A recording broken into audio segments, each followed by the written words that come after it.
హల్లెలూయా, హల్లెలూయా.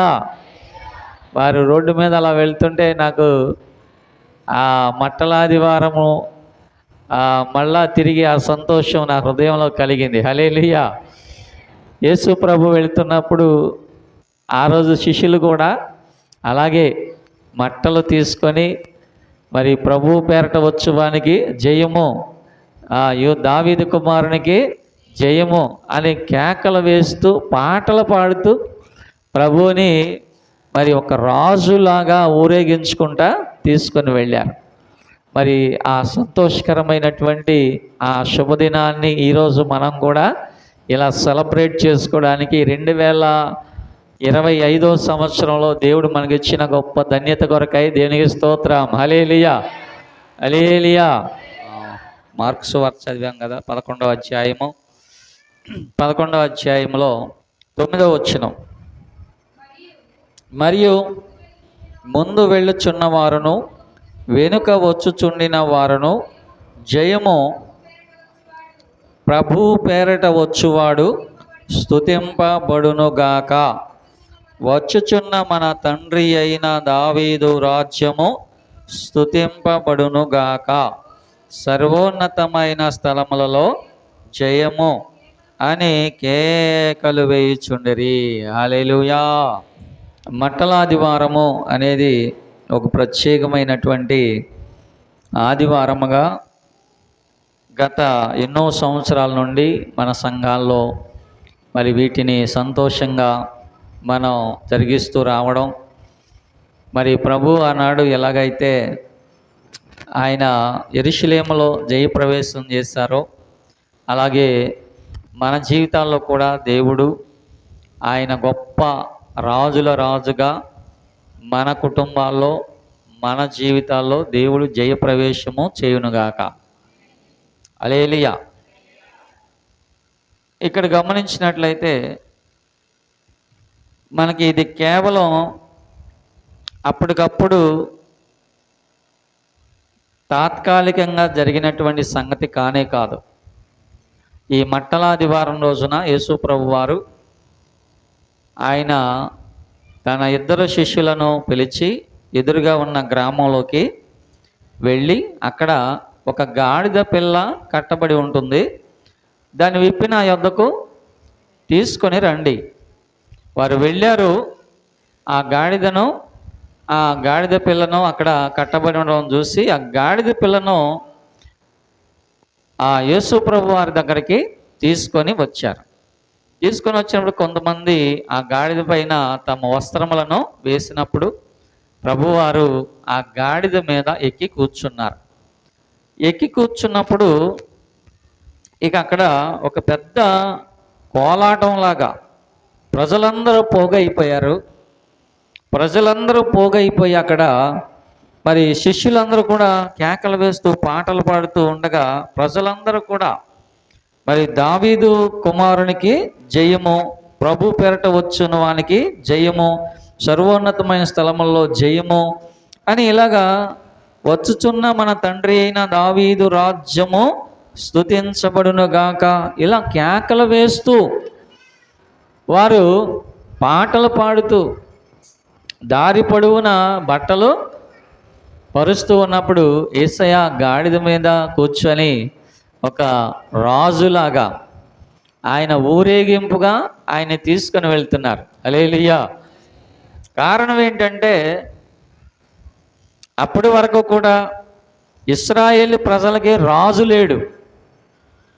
వాళ్ళందరూ కూడా రాజు లేడు. ఇశ్రాయేలు ప్రజలకి అప్పటి వరకు రాజు లేడు. వారందరూ బానిసలుగా ఉన్నారు. పరాయి ప్రభుత్వంలో అంటే రోమన్ ప్రభుత్వంలో వారు బానిసలుగా ఉన్నారు. వాళ్ళందరూ ఎదురు చూస్తున్నారు ఎవరి కోసం? మెస్సియా కోసం. మెస్సియా అంటే ఎవరు? దావీదు కుమారుడు, ఇశ్రాయేలునకు రాజు. ఆయన ఎప్పుడు వస్తాడా? మళ్ళా మా రాజ్యాన్ని మాకు ఎప్పుడు తిరిగి తీసుకొస్తాడా? మళ్ళా దావీదు రాజ్యం ఎప్పుడు స్థాపించబడిద్దా అని వాళ్ళందరూ కూడా ఎదురు చూస్తున్న సమయం అది. ఆ సమయంలో యేసు ప్రభు వారు అంతకుముందు చేసినటువంటి అద్భుతాలు కానీ బోధలు కానీ ఆయన చేసిన ఆశ్చర్య కార్యాలు కానీ ఇవన్నీ చూసిన వారు ఏమనుకున్నారంటే ఇక ఈయనే మనకి రాజు, ఈయనే మనకి రాజు, ఇశ్రాయేలునకు ఈయనే రాజు. మళ్ళా ఇశ్రాయేలునకు దావీదు యొక్క రాజ్యాన్ని తీసుకుని వచ్చేవాడు ఈయనే, దావీదు సింహాసనం మీద కూర్చునేవాడు ఈయనే అని ప్రజల్లో ఒక ఏమంటారంటే ఒక మూమెంట్ వచ్చేసింది అనమాట. అప్పటికప్పుడు ఒక మూమెంట్ వచ్చేసింది. ఆ సందర్భంగా యేసు ప్రభు వారిని ఆ గాడిద మీద కూర్చొని ఆయన వెళుతున్నప్పుడు ఇక ఆ మూమెంట్ వచ్చేసింది వాళ్ళలో. ఈయనే మన రాజు, దావీదు కుమారుడు ఈయనే, ఇశ్రాయేలునకు రాజు ఈయనే, మన రాజ్యాన్ని మనకు తిరిగి తీసుకొచ్చేది ఈయనే, పరాయి ప్రభుత్వంలో బానిసలుగా మనల్ని విడిపించేది ఈయనే.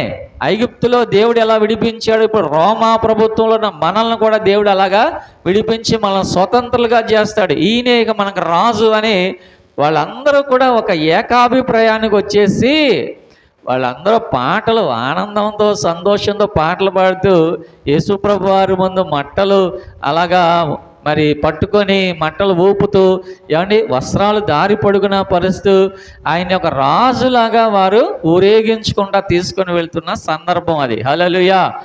అంతకుముందు యేసుప్రభు వారు చాలాసార్లు వెళ్ళాడు యెరూషలేములోకి. చాలాసార్లు వెళ్ళినా ఆయన ఒక సామాన్యుల్లాగానే వెళ్ళాడు, సామాన్యుల్లాగానే వచ్చాడు. కానీ ఈసారి అలా కాదు.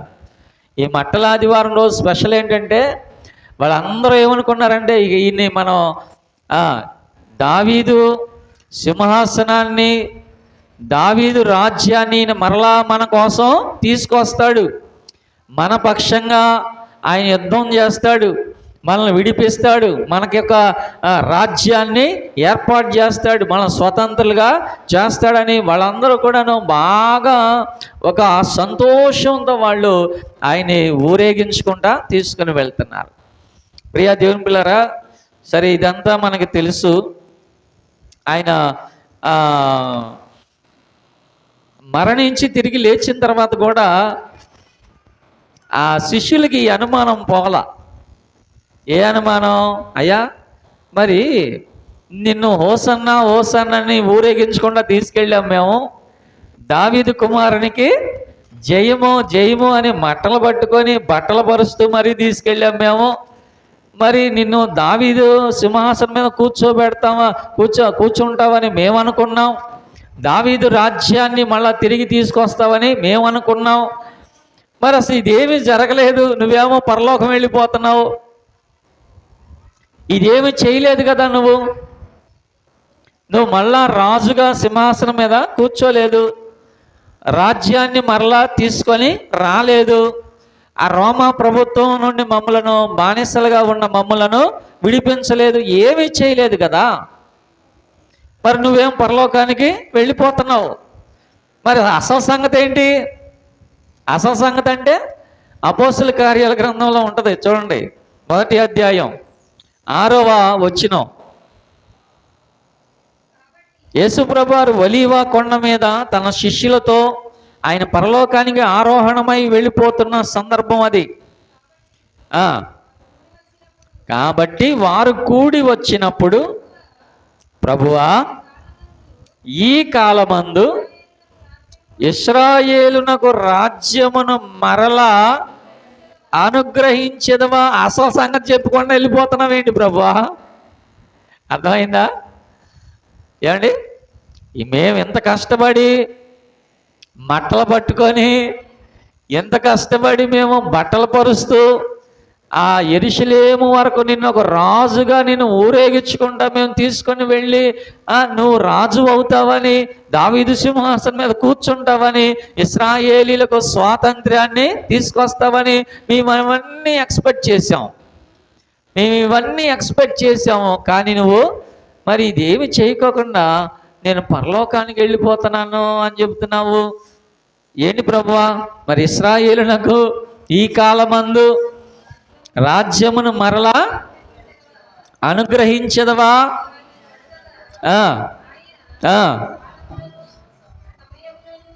అని ఆయనను వారు అడిగారు. అంటే వాళ్ళకున్న మనసులో ఉన్న డౌట్ ఇంకా ఉంది. ఆ డౌట్ ఇంకా తీరలా. వాళ్ళ మనసుల్లో ఏముంది? ఈ మట్టలాదివారం రోజు నుండి కూడా వాళ్ళ మనసుల్లో అదే ఉంది. మేము ఎంత చేసాం కదా, ఆయన్ని బాగా హైప్ ఇచ్చారనమాట యేసుప్రభు వారికి. ఆ రోజున బాగా హైప్ ఇచ్చారు. ఇక ఈయనే యూదుల రాజు, ఈయనే ఇశ్రాయేలీల రాజు, ఈయనే దావీదు సింహాసనం మీద పరిపాలన చేసే రాజు. ఎంత హైప్తో ఆయన్ని పైకి ఆకాశానికి ఎత్తేసాం కదా మేము, ప్రభువా నిన్ను. మరి తీరా చూస్తే మరణించావు, తిరిగి పునరుద్ధరణవై తిరిగి లేచావు, పరలోకానికి వెళ్ళిపోతున్నావు. ఇంతకీ రాజ్యం ఏది? మాకు స్వాతంత్ర్యం ఏది? ఇంతకీ మాకు ఆ ఫ్రీడమ్ ఎక్కడ? ఆ ఫ్రీడమ్ ఏది? మాకు రాజుగా ఉండి యుగ యుగాలు పరిపాలన చేస్తామని మేము అనుకుంటే మీరేంటి ప్రభు వెళ్ళిపోతున్నారు అని చెప్పేసి ఆ శిష్యులు ప్రభువుని అడుగుతున్నారు. అంటే వాళ్ళు ఊహించింది, వాళ్ళు ఉద్దేశించింది ఏంటంటే ఆయన ఈ లోక రాజ్యాన్ని స్థాపిస్తాడని అనుకున్నారు. ఒక దావీదులాగా, ఒక సౌలులాగా, ఒక సొలొమోనులాగా ఆయన ఒక స్వర్ణ యుగంలాగా పరిపాలన చేస్తాడు అనుకున్నారు వాళ్ళు.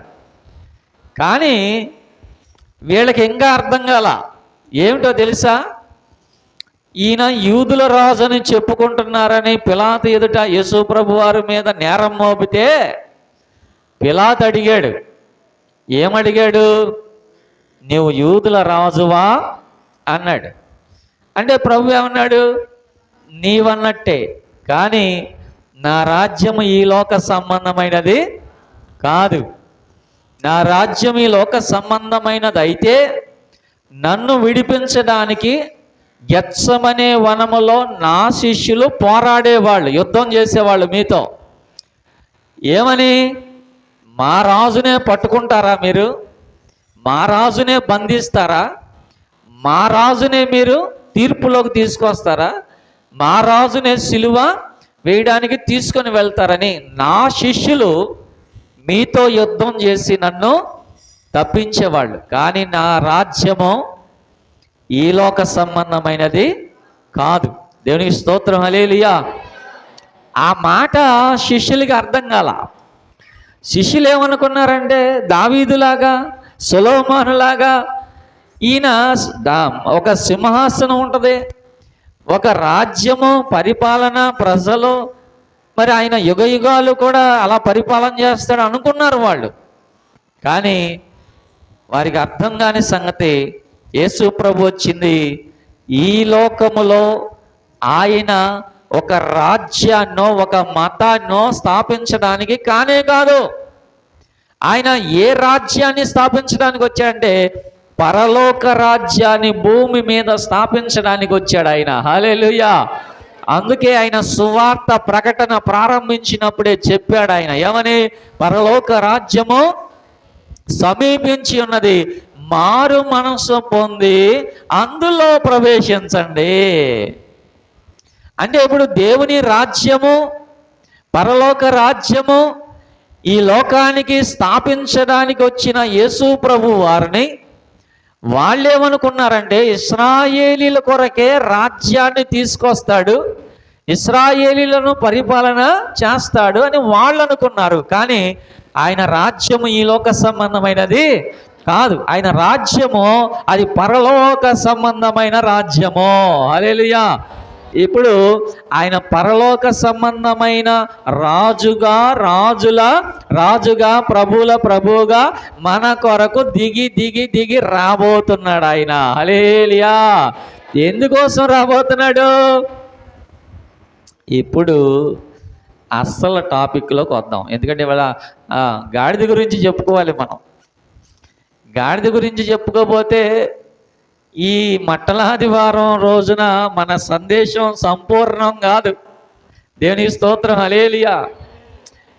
మనం జనరల్గా ఎప్పుడు ప్రతి సంవత్సరం వినే మాటలే ఏంటి? గాడిద గురించి మూడు మాటలు.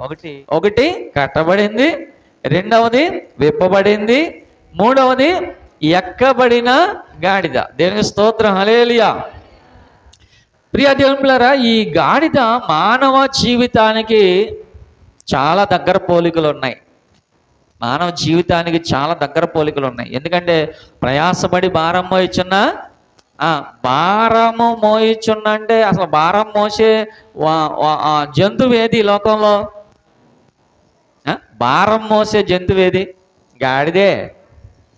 యేసుప్రభు ఏమన్నాడంటే డైరెక్ట్గా ఒరే గాడిదలారా అనుకోకుండా చాలా నైస్గా, చాలా హోందాగా, చాలా డిగ్నిటీగా ఆయన ఏమన్నాడంటే, ప్రయాసపడి భారం మోయిచున్న సమస్త జనులారా నా యొద్దకు రండి. హల్లెలూయా. ఏమంటే మానవుడు కూడా భారాన్ని మోస్తున్నాడు గాడిద వలె. అది ఏ భారం అన్నా కానివ్వండి. అప్పుల భారం ఈ రోజున ప్రపంచాన్ని ముంచేసేది ఏంటంటే అప్పుల భారం అండి. ప్రతి ఇంటిలో నేను కూడా ఉన్నాను అనేది ఏంటో తెలుసా? అప్పుల భారమే. ప్రతి కుటుంబంలో విచారించడానికి లేకపోతే దుఃఖానికి కారణం ఏంటో తెలుసా? అప్పుల భారమే. ఈ రోజున ప్రజెంట్ ట్రెండ్ అలా ఉంది. అవునా కాదంటారా?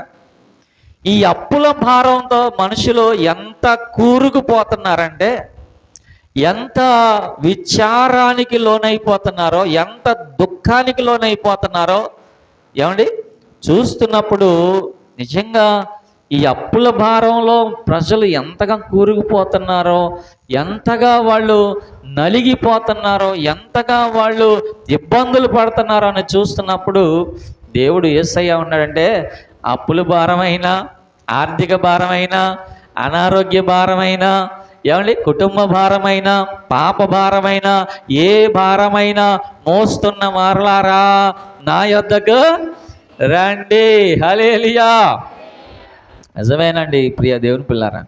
సాతాను ఏం చేస్తాడంటే, ఈ సాతాను కట్లు వాడు తాళ్ళు తీసుకొచ్చి కట్టేసేస్తాడు మనల్ని. అంతే, కాళ్ళు చేతులు కట్టేస్తాడు. ఆ గాడిద ఎక్కడ కట్టబడింది? అది ఒక కట్టుగొయ్యికి కట్టబడింది కదా. అలాగే సాతాను కూడా ఏం చేస్తాడు మనల్ని? పాపము అనే తాళ్లతో మనల్ని కట్టేస్తాడండి. కట్టేసాడంటే దానిలో నుంచి మనం విడిపించుకోలేక ఏమండి ఆ దుఃఖము, బాధ, శోధన, విచారము, ఏమంటే కన్నీళ్ళు, కష్టాలు, ఎంత నలిగిపోతున్నాడు మానవుడు. అంతేకాదు పాపంలో కూడా చాలా కూరుకుపోతూ పాపం అనే కట్లతో వ్యసనాలండి, వ్యసనాలు, త్రాగుడు, జోదము, ఏమండి మరి సిగరెట్లు, కిళ్ళీలు, ప్యాకెట్లు, ఏమండి ఖైనీలు, గుట్కాలు, ఇంకా ఎన్నెన్నో ఉన్నాయి, సినిమాలు, షికార్లు, ఇవన్నీ కూడా ఏంటండి? అవి పాపం అనే కట్లండి. దానిలో నుండి విడిపించుకోలేక ఎంతోమంది కుటుంబాలుగా ఎంత నలిగిపోతున్నారో మనం చూస్తూనే ఉన్నాం. ప్రియ దేవుని పిల్లరా, అటువంటి వారిని మరి యేసు ప్రభు విడిపించడానికి లోకానికి వచ్చాడు ఆయన. హల్లెలూయా. అటువంటి కుటుంబాల్లో సంతోషాన్ని ఇవ్వడానికి లోకానికి వచ్చాడు ఆయన. హల్లెలూయా. అటువంటి వారిని రక్షించడానికి లోకానికి వచ్చాడు ఆయన. హల్లెలూయా. ఎప్పుడైతే ఆయన శిష్యులు మరి ఆ కట్టబడినటువంటి గాడిద యొద్దకు వెళ్ళారు, దాన్ని విప్పదీశారండి. అది విప్పబడిన గాడిద. యేసుప్రభు వారు ఏమన్నారు? నశించిన దానిని వేదకి రక్షించడానికి మనుష్య కుమారుడి లోకంలోకి వచ్చాడు. నిజంగా మరి బైబిల్లో మనం చూస్తే 18 సంవత్సరాల నుండి సాతాను చేత బంధించబడిన ఒక స్త్రీ ఉందండి. లూకాసు వార్త 13వ అధ్యాయము 16వ వచనం.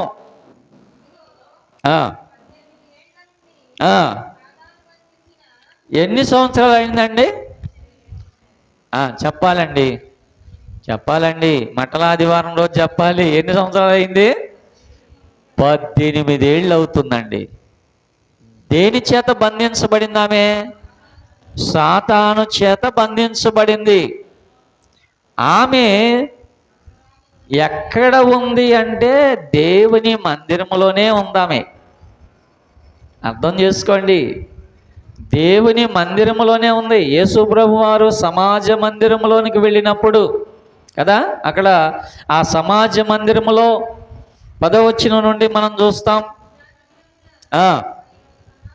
ఎక్కడికి వెళ్ళాడు ఆయన? సమాజ మందిరం అంటే చర్చిలోకి వెళ్ళాడు ఆయన. ఆ చర్చిలోకి వెళ్ళినప్పుడు అక్కడ ఒక ఆమె ఉంది.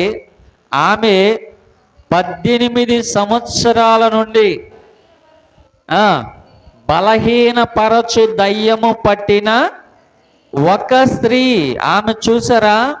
ఎక్కడుంది ఆమె? ఎక్కడుంది? మందిరంలోనే ఉంది, దేవుని సన్నిధిలోనే ఉంది. కానీ ఆమె 18 సంవత్సరాల నుండి సాతాను చేత బంధించబడి ఉంది. ఇది చాలా ఆలోచించవలసిన విషయం ఇది. ఎందుకంటే ఆమె మందిరంలోనే ఉంది, కానీ 18 సంవత్సరాల నుండి సాతాను చేత బంధించబడి ఉంది. మరి అటువంటి స్త్రీని ప్రభువు చూచాడు. చూచి ఆయన అన్నాడు కదా, అమ్మా నువ్వు దగ్గరకు రమ్మని పిలిచాడు. పిలిచినప్పుడు ఆమె దగ్గరకు వచ్చింది.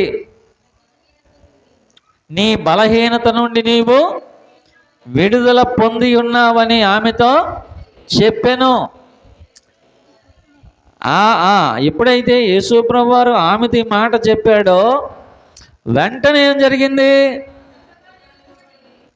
ఆమె చక్కగా ఎప్పుడైతే ఆ ప్రభు ఆ మాట చెప్పాడో, ఆమె మీద చేతులుంచాడో, ఆమెను స్వస్థపరిచాడో, ఆమెను బాగు చేశాడో, ఆమెలో నుండి ఆ దయ్యాన్ని వెళ్ళగొట్టాడో, వెంటనే ఆమె స్వస్థత పొంది చక్కగా నిలవబడి, దేవుని స్తోత్రం, 18 సంవత్సరాలు నడుము వంగిపోయిన ఆమె స్త్రీ, 18 సంవత్సరాలు నడవలేక నడుస్తున్న ఆ స్త్రీ, 18 సంవత్సరాలు సాతాను చేత బంధించబడి మందిరంలోనే సాతాను చేత పీడించబడుచున్న ఆ స్త్రీ అంట యేసు ప్రభువు వారు ఎప్పుడైతే స్వస్థపరిచాడో ఆమె చక్కగా నిలవబడింది. హల్లెలూయా, హల్లెలూయా, హల్లెలూయా. ఆమె చక్కగా నిలవబడి దేవుని మహిమ పరచెను. ఎంత గొప్ప ధన్యత వచ్చింది ఆమెకి, ఎంత గొప్ప విడుదల కలిగింది ఆమెకి. దేవుని పిల్లరా, సాతాను ఏం చేశాడు? బంధించాడు. సాతాను బంధించాడు. ఆమె మందిరంలోనే ఉంది, అయినా సరే సాతాను ఆమెను బంధించాడు. యేసు ప్రభు ఆ బంధకములను తెంచి పారవేశాడు ఆయన. హల్లెలూయా. ఆమెకున్న కట్లను ఆయన తెంచి పారవేశాడు ఆయన. హల్లెలూయా. ఆ నడుము వంగిపోయిన స్త్రీ అంట చక్కగా నిలవబడి, దేవునికి స్తోత్రం. అలాగే మార్కు సువార్తలో కూడా మనకి ఒక వ్యక్తి కనిపిస్తాడు 5వ అధ్యాయములో. ఎవరైనా గెరాసేనుల దేశములో సేన అనే దయ్యము పట్టిన ఒక వ్యక్తి. మరి అతని పరిస్థితి ఎలా ఉంది? ఏమండి? 5వ అధ్యాయం 1వ వచనం నుండి, వారా సముద్రమునకు అద్దరినున్న గెరాసేనుల దేశమునకు వచ్చిరి. ఆయన ధోని దిగగానే అపవిత్రాత్మ పట్టిన వాడొకడు, ఏమండి, వాడు సమాధుల్లో నుండి వచ్చి ఆయనకి ఎదురుపడెను. వాడు సమాధుల్లో నివాసము చేసేవాడు. సంకెళ్లతో అయినను ఎవడు వానిని బంధించలేకపోయెను.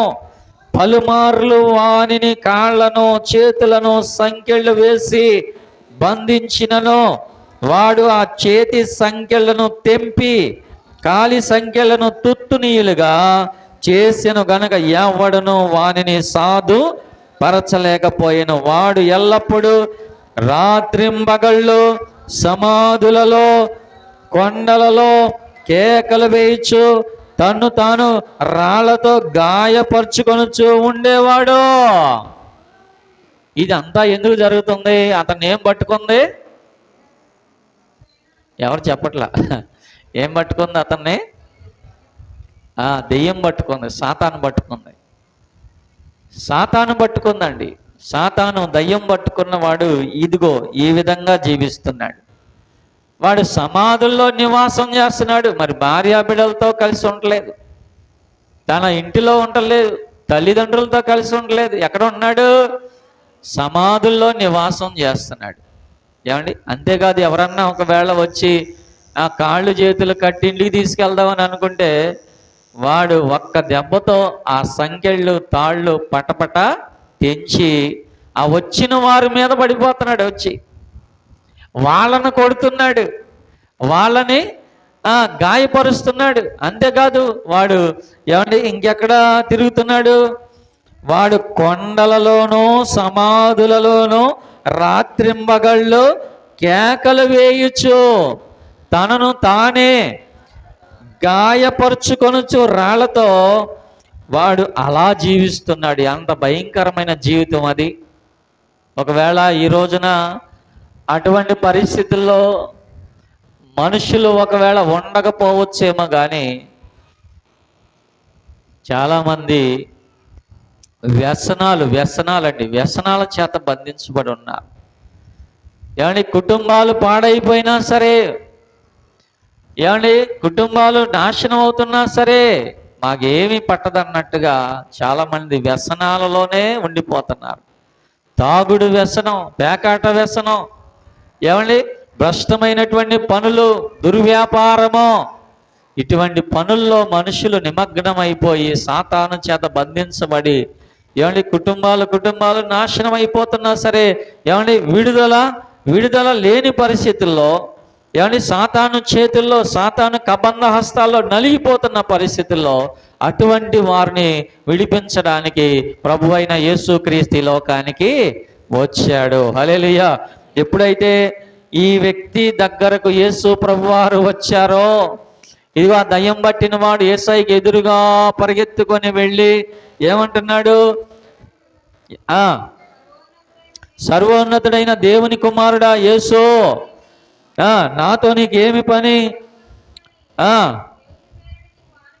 చూసావా? ఎప్పుడైతే ఆ దయ్యం పట్టిన వాడు యేసు ప్రభు దగ్గరికి వెళ్ళి, అయ్యా నా దగ్గరకు ఎందుకు వచ్చావు?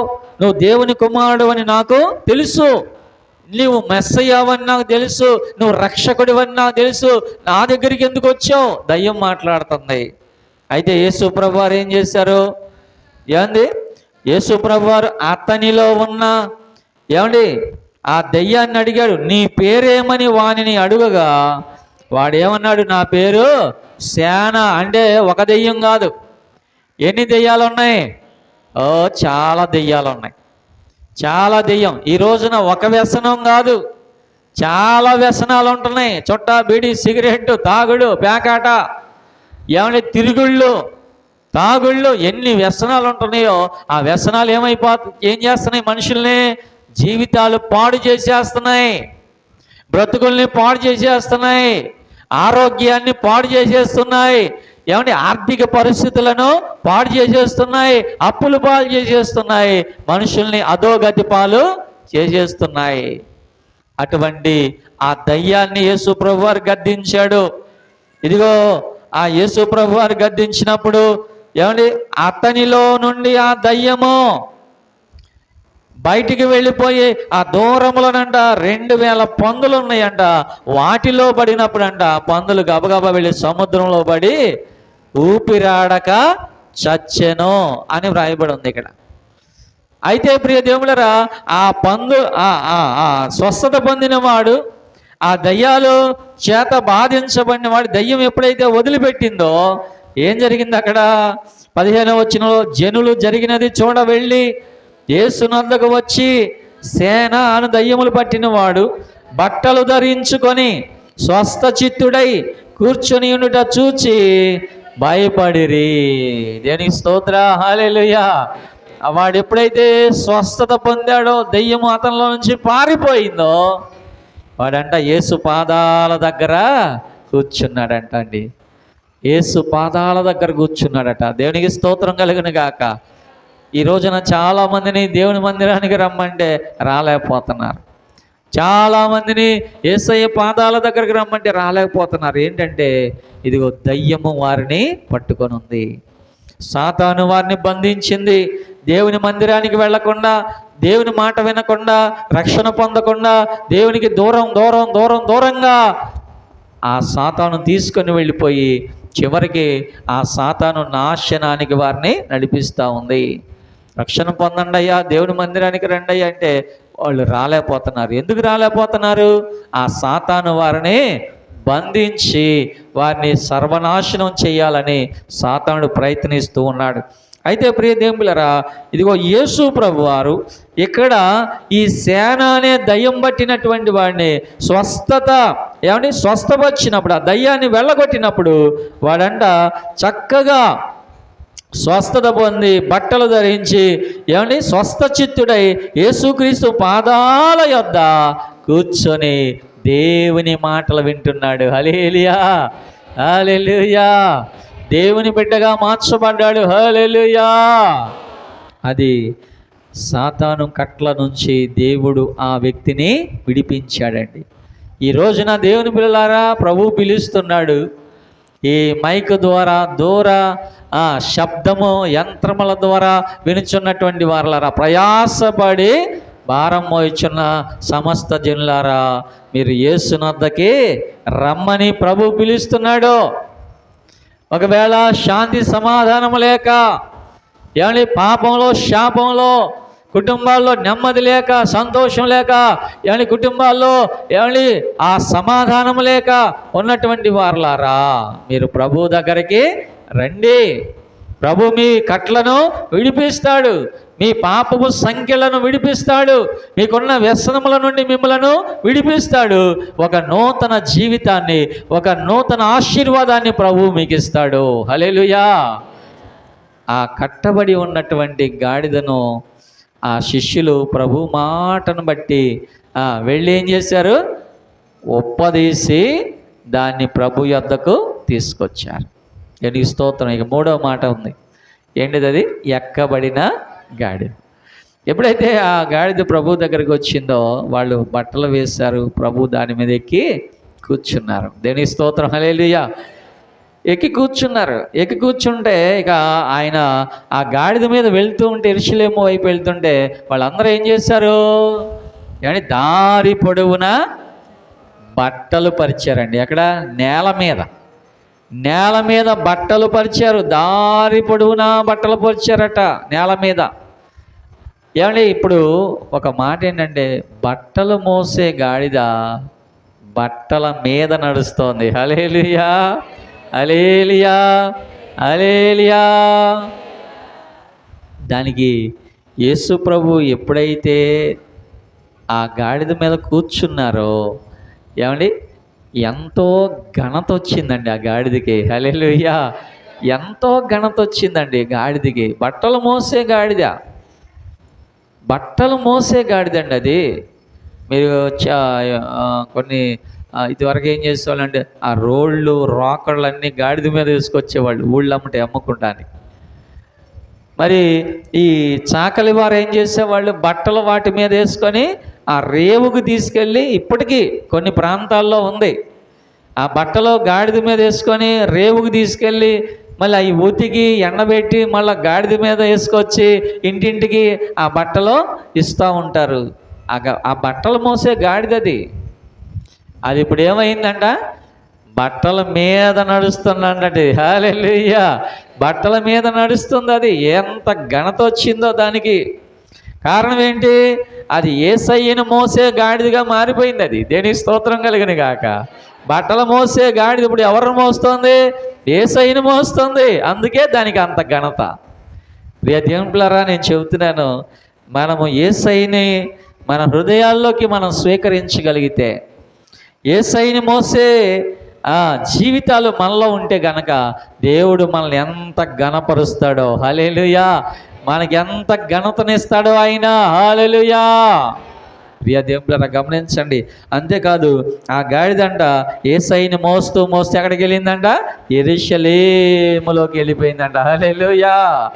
యేసు ప్రభు వారు ఆయన పరలోకము నుండి రాజుల రాజుగా, ప్రభువుల ప్రభువుగా ఆయన దిగి రానై ఉన్నాడు. ఆయన కొరకు మనం జీవిస్తే మనం కూడా యేసయ్యతో పాటు చెప్పండి, నూతన యెరూషలేము పట్టణములోనికి మనం వెళ్ళబోతున్నాం. దేవునికి స్తోత్రం, హల్లెలూయా. అదే మన సంతోషం అండి. ఆయనతో మనం నూతన యెరూషలేములోకి వెళ్ళబోతున్నాం. ఆయన పెండ్లి కుమారుడిగా రాబోతున్నాడు. వధువు సంఘముగా మనం సిద్ధపడుతున్నాం. హల్లెలూయా. ఆయనతో ఆ నూతన యెరూషలేములో ఉండబోతున్నాం మనం. ఎంత ఘనత, ఎంత సంతోషం మనకి. హల్లెలూయా, హల్లెలూయా. ప్రియా దేవుని బిడ్డలారా, ప్రభు రాకడ వరకు మనం ఈ యొక్క ఘనతను మనం కాపాడుకోవాలి. ఈ రక్షణ మనము కాపాడుకోవాలి. ప్రభు రాకడ వరకు ప్రభువుని మోసే గాడిదగా మనము బ్రతకాలి. ఎందుకంటే ఒక ఆయన పాట పాడాడు, ఏమనంటే, గాడిదని నయ్యా, చిన్ని గాడిదని నయ్యా, యేసురాజు సవారీ చేసే గాడిదని నయ్యా. ఏమండి, నేనే ఒక గాడిదని అనుకోండి, మీరే. మనం ఏ గాడిదలో అండి? బట్టలు మోసే గాడిదలం కాదు మనం, లేకపోతే రాళ్ళు మోసే గాడిదలం కాదు, లేకపోతే రోళ్ళు మోసే గాడిదలము కానే కాదు. ఎవరిని మోసే గాడిదలం అండి? ఎందుకంటే ఆయన మన పాప భారం అంతా దించేశాడు. ఇదిగో యేసయ్య మన జీవితాల్లోకి వచ్చాడు. మనల్ని యేసయ్య ఉన్నతమైన ఆశీర్వాదాలతో నింపునుగాక, ఉన్నతమైన దీవెనతో నింపునుగాక, ఉన్నతమైన ఆ గొప్ప పరలోక దీవెన మనకందరికీ కలుగునుగాక. మనం ఉండాల్సింది యేసయ్య సన్నిధిలో, ఆయన పాదాల దగ్గర ఉండాలి మనం.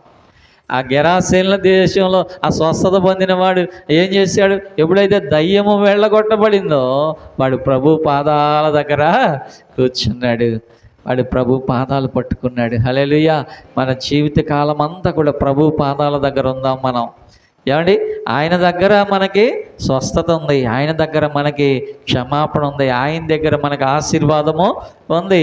ఆయన పాదాల దగ్గర కూర్చున్నప్పుడు మరియా ఉత్తమమైన దాన్ని ఎన్నుకున్నది, అది ఆమె వద్ద నుండి ఎవడనో తీసివేయలేడు అని యేసు ప్రభు వారు చెప్పినట్టుగా మన జీవితం అంతా కూడా యేసుక్రీస్తు పాదాల దగ్గర మనం బ్రతుకుదాం.